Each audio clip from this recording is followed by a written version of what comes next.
نحمده ونصلي ونسلم على رسوله الكريم أما بعد فأعوذ بالله من الشيطان الرجيم بسم الله الرحمن الرحيم الصلاة والسلام عليك يا سيدي يا رسول الله الصلاة والسلام عليك يا سيدي يا رسول الله وعلى آلك وأصحابك يا سيدي يا حبيب الله الصلاة والسلام عليك يا سيدي يا رحمة للعالمين الصلاة والسلام عليك يا سيدي يا رحمة للعالمين وعلى آلك وأصحابك يا سيدي يا شفيع المذنبين وعلى آلك وأصحابك يا سيدي يا شفيع المذنبين. حضرات گرامی، آج کا درس رسول کی پہچان پہ ہے سبحان اللہ. کہ رسول کا منصب کیسا ہوتا ہے اور جس ہستی کو اللہ تعالیٰ رسول بنا کر بھیجتا ہے اس کی شانیں کیا ہوتی ہیں. کچھ کتابیں ایسی بھی نظر سے گزری ہیں، کچھ کتابات بھی ایسے نظر سے گزرے ہیں، سماعتوں سے گزرے ہیں کہ جن میں یہ میسج دیا گیا کہ رسول تو بس ایک ڈاکیے کی طرح ہوتا ہے جس کا کام صرف آگے پیغام پہنچانا ہوتا ہے. جو اللہ سے مل گیا، جو جبریل علیہ السلام لے آئے، وہ آگے پہنچا دینا. کوئی اختیار نہیں ہوتا رسول کے پاس. ایسے بے شمار خطابات موجود ہیں، ایسی کتابیں موجود ہیں، لیکن ہم نے قرآن سے رہنمائی لینی ہے اور ہم نے قرآن سے پوچھنا ہے کہ رسول کی عظمت اور شان کیا ہوتی ہے. اور ہم چونکہ خود اس قابل نہیں ہیں تو اس لیے ہم اپنے علماء سے سیکھتے ہیں اور وہ ہمیں قرآن کی روشنی میں بتاتے ہیں کہ صحیح مسئلہ کیا ہے. اس وقت میرے سامنے جو تفصیلات موجود ہیں ان میں زیادہ تر جو میں نے استفادہ کیا وہ مفتی احمد یار خان صاحب نعیمی رحمۃ اللہ تعالی علیہ کی کتابوں سے کیا ہے. سبحان اللہ. اور آپ کو بھی مشورہ دوں گا کہ ترجمہ پڑھنا ہو تو اعلیٰ حضرت کا پڑھیے جسے کنز الایمان کہتے ہیں. کنز الایمان کا معنی ہوتا ہے ایمان کا خزانہ. اس پہ بھی انشاءاللہ تفصیل سے بات کروں گا. اور اس کے ساتھ حاشیہ تفسیر، مختصر تفسیر اگر پڑھنی ہو تو علماء کے لیے تو خزائن العرفان مناسب اور بہتر ہے، اور عوام کے لیے نور العرفان جو مفتی احمد یار خان صاحب نعیمی رحمۃ اللہ تعالی علیہ نے لکھی ہے. آپ یقین جانیے آپ پڑھیں گے تو آپ کا ایمان تازہ ہوتا جائے گا. اتنی آسان انداز میں دین کسی اور نے نہیں سمجھایا جتنے آسان پیرائی میں انداز میں مفتی صاحب سمجھاتے ہیں. آئیے رسول کے بارے میں مفتی صاحب نے لکھا. ہمارا جو نظریہ قرآن و حدیث کی روشنی میں بنتا ہے، فرماتے ہیں رسول وہ ہوتا ہے جسے اللہ تعالیٰ کچھ دے کر بھیجتا ہے، کسی کی طرف بھیجتا ہے اور کچھ دینے کے لیے بھیجتا ہے. رسول کا معنی ویسے ہوتا ہے بھیجا ہوا، ارسال کیا ہوا۔ تو اللہ تعالیٰ نے چونکہ ان ہستیوں کو انسانوں کی طرف بھیجا ہوتا ہے تو اس لیے انہیں رسول کہا جاتا ہے، لیکن خالی نہیں بھیجا جاتا بلکہ کچھ دے کر بھیجتا ہے، کسی کی طرف بھیجتا ہے اور کچھ دینے کے لیے بھیجتا ہے۔ رسول پیغام رساں بھی ہوتے ہیں، فیضان رسان بھی ہوتے ہیں۔ خالی پیغام نہیں پہنچاتے، فیض بھی پہنچاتے ہیں۔ فرشتوں میں بھی رسول ہیں۔ یہ جو چاروں بڑے فرشتے ہیں، حضرت جبرائیل علیہ السلام، میکائیل علیہ السلام، اسرافیل علیہ السلام اور اسرائیل علیہ السلام، یہ چاروں جو ہیں یہ فرشتوں کے رسول ہیں، لیکن وہ بے اختیار رسول ہیں، انہیں اللہ نے اختیار نہیں دیا۔ لیکن انسانوں کی طرف اللہ نے جو رسول بھیجے ہیں وہ با اختیار ہیں، اللہ نے انہیں اختیارات دے کر بھیجا ہے۔ رسول جو ہوتے ہیں وہ صاحبان شریعت ہوتے ہیں، یعنی ان کی اپنی شریعت ہوتی ہے، وہ اپنے سے پہلے والی شریعت کو فالو نہیں کرتے، اللہ تعالیٰ انہیں اپنی شریعت عطا فرماتا ہے۔ صاحبان امت ہوتے ہیں، یعنی ان کی باقاعدہ امت ہوتی ہے ہر رسول کی۔ صاحبان کلمہ ہوتے ہیں، ان کا اپنا اپنا کلمہ جاری ہوتا ہے جو ان کی امت پڑھتی ہے۔ متبوع ہوتے ہیں، یعنی لوگ ان کے تابع ہوتے ہیں، انہیں فالو کرتے ہیں۔ مخدوم ہوتے ہیں، یعنی لوگ ان کی خدمت کرتے ہیں اور وہ اس قابل ہوتے ہیں کہ ان کی خدمت کی جائے۔ اب آئیے قرآن مجید کی جانب کہ رسول اختیارات رکھتے ہیں۔ قرآن مجید میں سورہ آل عمران کی آیت نمبر 163 ہے۔ بسم اللہ الرحمن الرحیم۔ لَقَدْ مَنَّ اللَّهُ عَلَى الْمُؤْمِنِينَ، تحقیق اللہ نے ایمان والوں پر احسان فرمایا۔ تو جس پر احسان ہوا ہے پھر اسی نے احسان مند رہنا ہے نا، کوئی دوسرا تو احسان مند نہیں رہے گا نا۔ کیا احسان فرمایا؟ اذ بعث فیہم رسولا، جب ان میں ایک عظمت والا رسول بھیجا، من انفسہم، انہی میں سے۔ اب انہی میں سے یہ بھی بڑا خاص کلمہ ہے کہ بعض لوگوں کا یہ بھی نظریہ ہے کہ آقا علیہ السلام کے والدین خدا نخواستہ ایمان کی حالت میں نہیں تھے، ان کا ایمان نہیں تھا، لیکن قرآن بتا رہا ہے کہ من انفسہم، کس کی جانب بھیجا؟ ایمان والوں کی جانب، اور کن میں سے؟ انہی میں سے، یعنی ایمان والوں ہی میں سے بھیجا۔ تو یہ من انفسہم بتا رہا ہے کہ رسول جو ہوتے ہیں ان کے والدین بھی ایمان والے ہی ہوتے ہیں۔ اچھا، رسول کرتے کیا ہیں؟ یتلو علیہم، وہ ان پر یعنی اپنے اپنی امتوں پر تلاوت کرتے ہیں آیات ہی، اللہ کی آیاتیں، وَيُزَكِّيهِمْ، اور انہیں پاک کرتے ہیں۔ تلاوت کس چیز کی؟ آیتوں کی۔ آیتیں کیا ہیں؟ اللہ کا کلام ہے، یعنی اللہ کا کلام پڑھتے ہیں۔ اگر تو ہوتا نا صرف وہ جو لوگوں کا نظریہ ہے کہ صرف قاصد کی حیثیت ہوتی ہے کہ بس پیغام دیں، باقی آپ کا کوئی اختیار نہیں ہے، تو پھر اتنا ہی کافی تھا۔ پھر یتلو علیہم آیات ہی ہوتا، آگے وَيُزَكِّيهِمْ نہ ہوتا، لیکن وَيُزَكِّيهِمْ یہ بتا رہا ہے وہ خالی پڑھتے نہیں ہیں، وہ دلوں کے اندر اس کو ڈال دیتے ہیں اور تن من کو اجلا کر دیتے ہیں، پاک کر دیتے ہیں۔ وَيُعَلِّمُهُمُ الْكِتَابَ وَالْحِكْمَةَ، اور وہ انہیں کتاب کی تعلیم بھی دیتے ہیں اور حکمت کی تعلیم بھی دیتے ہیں۔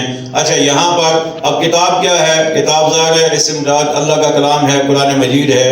تو پہلے آ چکا یتلو علیہم آیات ہی، اگر یعلمو کا مطلب بھی پڑھنا ہی ہوتا تو پھر آگے یعلمہم کا لفظ استعمال نہ ہوتا۔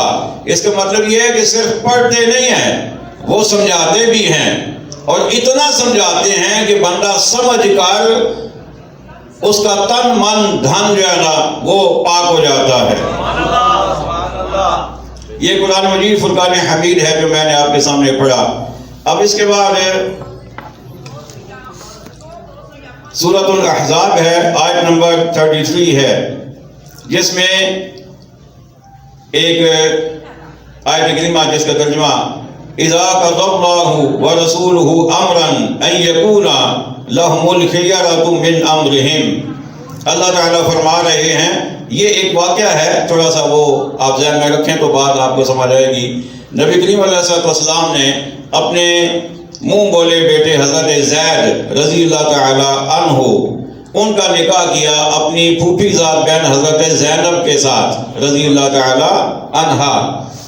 اب چونکہ حضرت زید ایک غلام کے بیٹے تھے، غلامی کی حیثیت میں وہ آئے تھے، تو حضرت زید رضی اللہ تعالیٰ عنہ غلامی کی انداز میں آئے تھے، تو آقا علیہ السلام نے انہیں منہ بولا بیٹا بنا لیا۔ پھر جب وہ بڑے ہوئے تو آقا علیہ السلام نے ان کا نکاح کا انتظام فرمایا اپنی پھوپھی ذات بہن کے ساتھ۔ لیکن حضرت زینب چونکہ ان کا اعلیٰ خاندان تھا، یہ غلامی کی حیثیت میں آئے تھے، اگرچہ آقا علیہ السلام نے انہیں آزاد کر دیا تھا، لیکن ان کی فیملی کا کوئی اتا پتہ نہیں تھا، کہاں سے آئے کیسے آئے، تو ذہن ملے نہیں دونوں کے۔ تو جب آقا علیہ السلام نے انہیں پیغام بھیجا حضرت زینب اور ان کے گھر والوں کو رضی اللہ تعالیٰ عنہ کہ میں نکاح کرنا چاہتا ہوں زید کا زینب کے ساتھ، تو ان کے بھائی نے اور حضرت زینب نے خود انہوں نے عرض کی حضور ان کی جو حیثیت جو ہے وہ ہماری حیثیت کے مطابق نہیں ہے۔ تو آقا علیہ السلام نے جب یہ پیغام پہنچا آقا صلی اللہ علیہ وسلم تک، ادھر سے ان کا پیغام پہنچا، ادھر سے اللہ کا پیغام پہنچ گیا۔ سبحان اللہ، سبحان اللہ، اب سبحان اللہ بنتی ہے، سبحان اللہ، سبحان اللہ۔ ادھر سے اللہ کا پیغام پہنچ گیا۔ وہ پیغام کیا فرمایا؟ اذا قضى الله ورسوله، جب اللہ اور اس کا رسول فیصلہ فرما دے امرن کسی بات کا، ان يكون لهم الخيرة من امرهم، تو پھر کسی بندے کو اپنے معاملے میں بھی کوئی اختیار نہیں رہتا۔ سبحان اللہ، سبحان اللہ۔ جب اللہ فیصلہ کر دے اور رسول فیصلہ کر دے تو پھر کسی بندے کو اپنے معاملے میں بھی کوئی اختیار نہیں رہتا۔ اب اس کا مطلب کیا تھا؟ اللہ نے فرمایا کہ اے زینب یہ جو میرے محبوب نے کہا ہے نا، میرا بھی وہی فیصلہ ہے، سبحان اللہ، میرا بھی وہی فیصلہ ہے، میرا محبوب با اختیار ہے۔ جب میرے محبوب نے فیصلہ کر دیا اب گنجائش ہی نہیں ہے سوچنے کی، اب صرف ماننا ہے، سبحان اللہ، اور ماننا بھی کیسے ہے؟ دل سے ماننا ہے۔ سبحان اللہ۔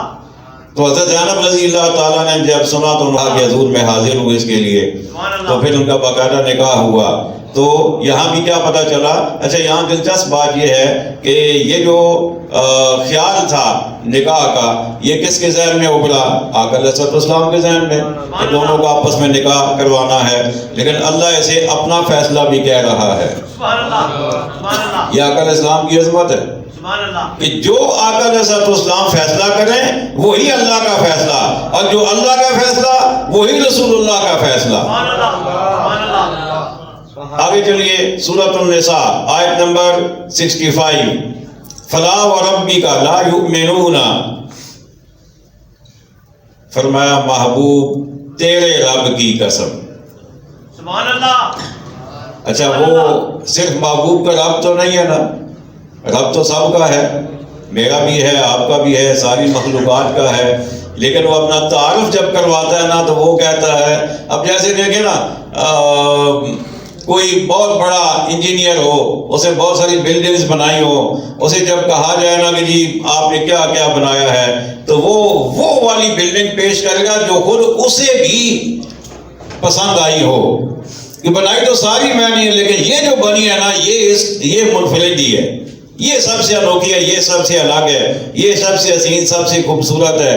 تو رب تو سب کا ہے، لیکن تعارف جب کرواتا ہے تو اپنے محبوب کی نسبت سے کرواتا ہے۔ سبحان اللہ۔ فرمایا فلا وربک، فرمایا محبوب تیرے رب کی قسم، لا یؤمنون، وہ ایماندار ہو ہی نہیں سکتے، حتی یہاں تک کہ یحکموک فیما شجر بینہم، جب تک وہ اپنے جھگڑوں میں تمہیں حاکم نہ تسلیم کر لیں۔ سبحان اللہ، سبحان اللہ۔ اب حاکم با اختیار ہوتا ہے یا بے اختیار؟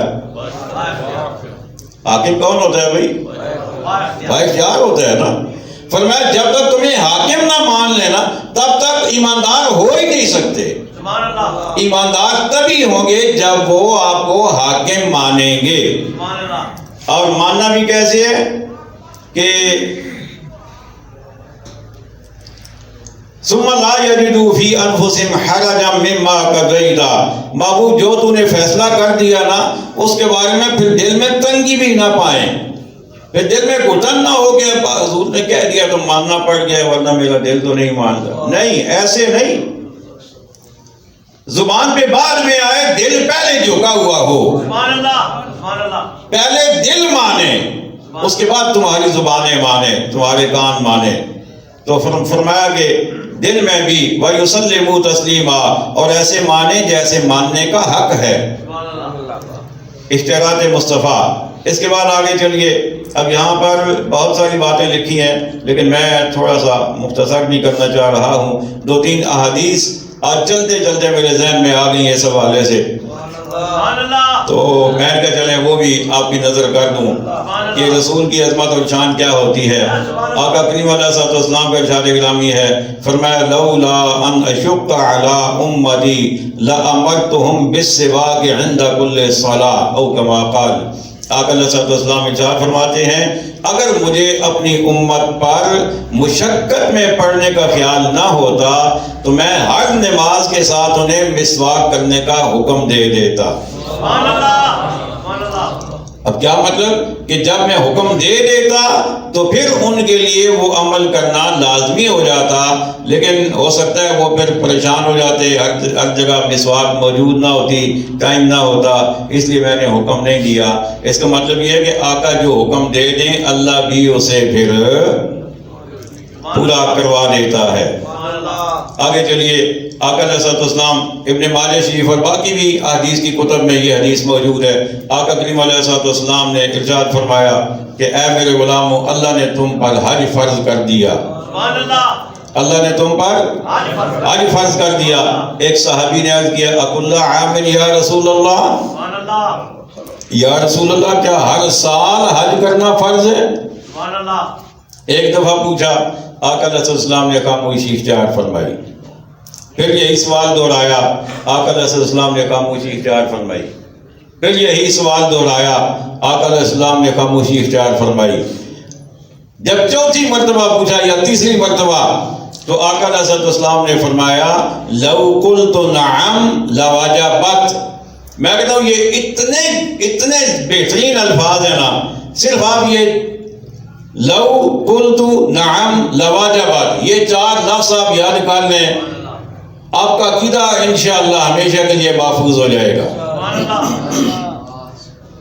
فرمایا لو قلت نعم لوجبت، فرمایا میرے غلام تم بار بار کہہ رہے ہو کہ کیا ہر سال حج کریں، کیا ہر سال حج کریں، کیا ہر سال حج کریں۔ فرمایا میں خاموش ہوں، اگر میں نے ہاں کہہ دی تو فرض ہو جائے گا، سبحان اللہ، سبحان اللہ۔ اگر میں نے ہاں کہہ دی تو لواجبات واجب ہو جائے گا، ضروری ہو جائے گا، فرض ہو جائے گا۔ کیا مطلب کہ جب میں ہاں کہہ دوں تو ادھر سے بھی ہاں ہی ہو جاتی ہے، اور میں نہ کہہ دوں تو ادھر سے بھی نہ ہو جاتی ہے۔ اختیار ہے یا کوئی نہیں؟ کیا خیال ہے؟ اب حج کا حکم کس نے دیا؟ اللہ نے۔ عبادت ہے نا، کس نے حکم دیا؟ اللہ نے۔ لیکن ہر سال کرنا ہے یا 1 سال کرنا ہے، یہ اختیار آپ نے اپنے محبوب کو دے دیا۔ فرمایا محبوب تمہاری مرضی پہ، تم ہاں کرو تو ہر سال فرض، تم نہ کرو تو پھر آزادی۔ 1 سال کرنا زندگی میں فرض، تو آقا علیہ السلام نے فرمایا لو قلت نعم لواجبت، اگر میں ہاں کہہ دیتا تو فرض ہو جاتا۔ اچھا یہ تو آقا کی ہاں ہے، اب آقا کی نام بھی بتا دوں آپ کو،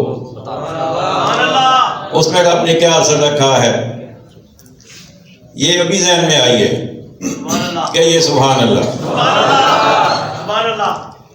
اللہ اکبر. بخاری شریف کی روایت ہے، حضرت مولا علی شیر خدا رضی اللہ تعالی عنہ نے دوسرا نکاح کرنے کا تھوڑا سا سوچا اور سیدہ فاطمہ الزہرا خاتون جنت مادر حسنین کریمین سیدہ طیبہ طاہرہ رضی اللہ تعالی عنہا، آپ نے آقا کریم علیہ السلام کی بارگاہ میں گزارش کی کہ یا رسول اللہ، حضرت علی سے یہ کچھ خیال ان کے ذہن میں آ رہا ہے.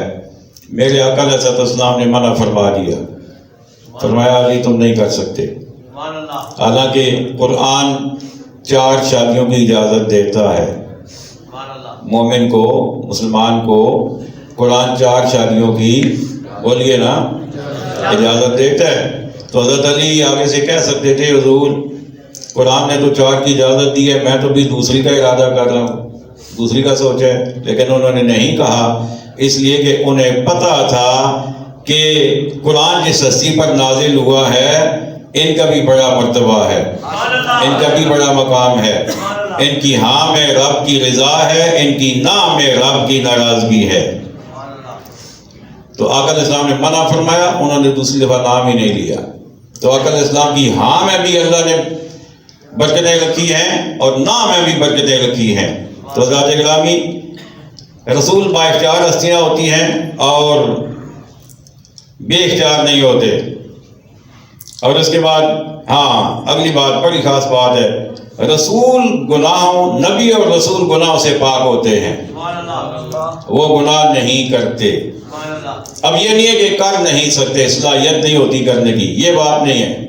صلاحیت ہوتی ہے لیکن کرتے نہیں ہیں. صلاحیت نہ ہونا یہ کوئی عظمت نہیں ہوتی، صلاحیت ہونے کے باوجود بندہ اس کام سے رک جائے تو یہ شان ہوتی ہے. تو اللہ کے نبیوں میں صلاحیت ہوتی ہے لیکن اللہ کا خوف، اللہ کا ڈر، اللہ کی رضا انہیں اتنی مطلوب ہوتی ہے کہ وہ گناہ کرتے نہیں ہیں، وہ گناہوں سے پاک ہوتے ہیں. 2 کیٹیگریز ہیں جو گناہوں سے پاک ہیں، جنہیں ہم معصوم کہتے ہیں. کیا کہتے ہیں؟ معصوم، گناہوں سے پاک. 2 ہیں، ایک ہیں انبیاء، دوسرے ہیں فرشتے. 2، تیسرا کوئی نہیں ہے. چاہے وہ صحابہ ہوں، چاہے وہ اہل بیت ہوں، چاہے وہ اولیاء ہوں، یہ معصوم نہیں ہیں. یعنی ہم محفوظ کہتے ہیں صحابہ اور اہل بیت کو کہ وہ محفوظ عن الخطا ہیں. یعنی اللہ تعالیٰ کے کرم سے وہ بھی محفوظ رہتے ہیں. لیکن جو نہیں کرتے ہی نہیں ہیں، جن سے کبھی ہوتا ہی نہیں ہے، جو کرتے ہی نہیں ہیں، ادھر آتے ہی نہیں ہیں، وہ صرف انبیاء کی ذات ہے. آپ نے کئی ہمارے بزرگ بابے اور کئی جو پرانے دور کے لوگ ہیں، آج بھی کچھ نئے بھی ہیں کہ جو غلطی سے جب دعا کرتے ہیں تو وہ یوں دعا کرتے ہیں، یا اللہ 12 امام 14 معصوموں کے طفیل ہماری بخشش فرما. تو یہ 14 معصوم کون سے ہیں بھائی؟ یہ ہمارے نظریے میں کوئی نہیں ہے. یہ سمجھ آ گئی ہے؟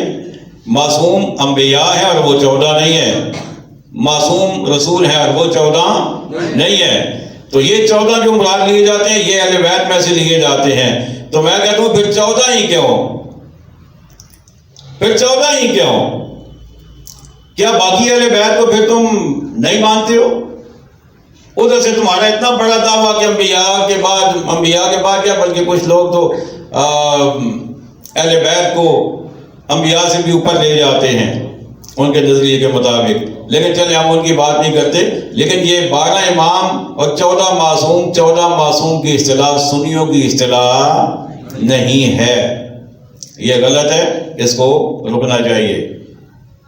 حضرت آدم علیہ السلام سب سے پہلے نبی ہیں دنیا میں تشریف لانے کے اعتبار سے، اور حضرت نوح علیہ السلام پہلے رسول ہیں. آدم علیہ السلام نبی ہیں پہلے اور نوح علیہ السلام پہلے رسول ہیں. مراتب سب کے جدا جدا ہیں.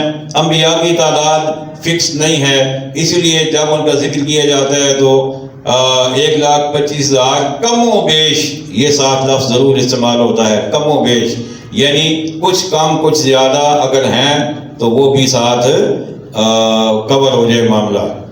اور اس کے بعد اللہ تعالیٰ نے ہر خطے میں انبیاء بھیجے ہیں اور ہر دور میں بھیجے ہیں. لیکن ہمارے آقا علیہ السلام آخری نبی ہیں. آپ کے بعد کوئی نبی؟ سارے بولیے آپ کے بعد کوئی نبی نہیں ہے. اور اگر کوئی کہے کہ میں نبی ہوں تو وہ کافر، بالکل کھلے لفظوں میں کافر، بے ایمان، مرتد، جہنمی، جو بھی کہیں کہہ سکتے ہیں، چاہے کسی بھی حیثیت میں وہ کوئی کہے. تو نہ اسے دین مانتا ہے، نہ اسے ایمان مانتا ہے، نہ شریعت مانتی ہے، نہ پاکستان کا قانون مانتا ہے. اللہ تعالیٰ ہمیں عقائد صحیحہ اور مال صالح کی توفیق عطا فرمائے. آئیے شعر پڑھتے ہیں پھر دعا کر لیجیے. مصطفیٰ جان رحمت سلام شمع بز میں ہدایت پہ لاکھوں سلام، جس کی تسکین سے روتے ہوئے ہنس پڑے، جس کی تسکین سے روتے ہوئے ہنس پڑے،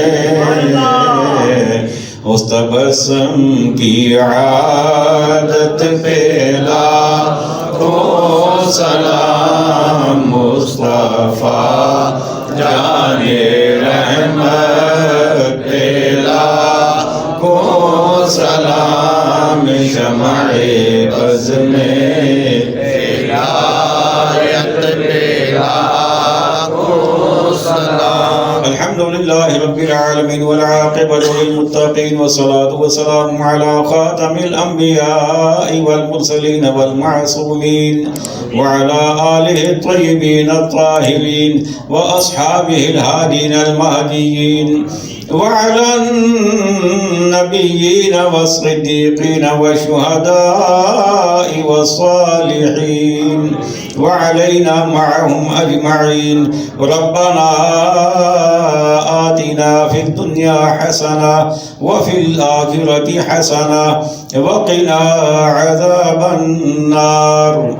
ربنا لا تزغ قلوبنا بعد إذ هديتنا وهب لنا من لدنك رحمة إنك أنت الوهاب. وصلى الله تعالى على خير خلقه ونور عرشه محمد وعلى آله وأصحابه أجمعين برحمتك يا أرحم الراحمين.